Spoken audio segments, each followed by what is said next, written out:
Hey, Senator, I do want to ask you about this Iran thing. We're certainly not bribing them with $6 billion. We're just unfreezing $6 billion. That's very different. Either way, Iran is $6 billion richer today. Well, it's worse than that because it's not even 6 million. It's at least 16 billion. So they gave six billion that they just gave, but 3 weeks ago they released 10 billion from Iraq that went to Iran. So it's 16 billion. In exchange for 5 U.S. prisoners.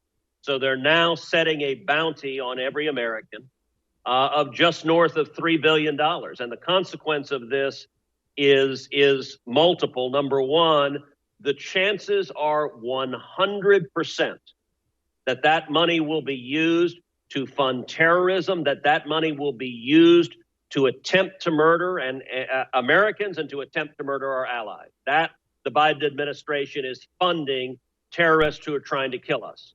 But number two, the chances are very high that Americans in the future will be taken hostage either by Iran or by other nefarious actors, because the Biden administration has set a price on any American traveling abroad at just over $3 billion apiece. And that is, there's a reason that you don't negotiate with terrorists, and it's precisely because you incentivize them to engage in this kind of harmful conduct. But for the Biden White House, politics trumps national security. It trumps reason. They want a nuclear deal with Iran, and they're willing to give Iran anything, even while the Ayatollah chants death to America and death to Israel. Brief. Senator, thank you. Appreciate it. Joining me now, Mike Baker. The great Mike Baker, obviously hosting the President's Daily Brief. Former CIA operations officer. Okay, Mike, we're going to go to a different place right off the bat. Iran. We're going to leave all the other stuff alone really quickly here. Why are we unfreezing money to them? But more importantly than the money and the ransom and whatnot, where does Iran stand on the world stage? When we think of Iran, a lot of people think about mud huts and, they're just a useless country. That's not necessarily the case. What are they? Who are they? Yeah, no, look, they're definitely not that, right? They're very advanced. There was a time when they were, one of the most educated populations, certainly in the world. Then the regime kind of put a damper on that. But look, it's the number one state sponsor of terrorism. That's probably the first thing, most important thing you need to know about the Iranian regime. This is not the people. People are, the Iranian culture, the history, terrific. But the Iranian regime is the acknowledged number one. They won an award, I think, at one point. They got a trophy for it. They're the number one state sponsor of terrorism.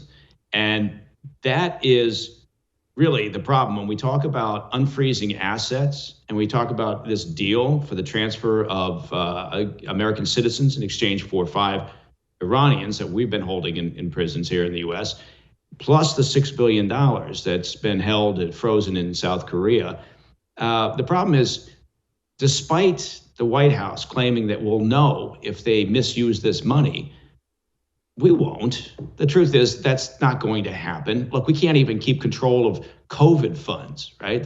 We've lost upwards of $200 billion to fraud of COVID funds here in the U.S., right? We're going to somehow suddenly track money that we've transferred over to Iran? I don't think so.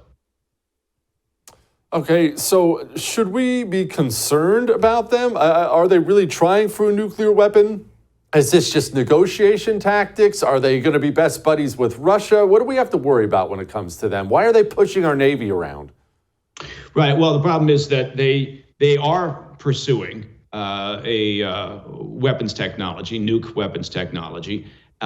We got out of a flawed deal during the Trump administration. And the problem with that deal, people are decrying that still, saying, I can't believe Trump pulled us out of that deal. Well, John Kerry himself said early in the stages of negotiating that deal, he said, well, this one we're going to be able to verify. So the very important thing here, the key to this agreement is verification. Well, the problem is we couldn't verify because there were certain sites that we agreed to not have access to. Right, military sites that the Iranians said nope, can't look there. So we never really did have verification or complete verification on that deal. So it was flawed from the very beginning. But, the intelligence that we've got, and a lot of it basically comes from our liaison partners because it's a very heavy lift in terms of gathering intel on that target, is that, they've been spinning up centrifuges. They've been working their way towards having sort of breakout capability for a nuke weapon. And part of the problem is our estimates in terms of, how soon could that happen? What's the breakout window look like? And, our estimates are all over the map, which tells you that, perhaps our intel isn't as good as we'd like it to be.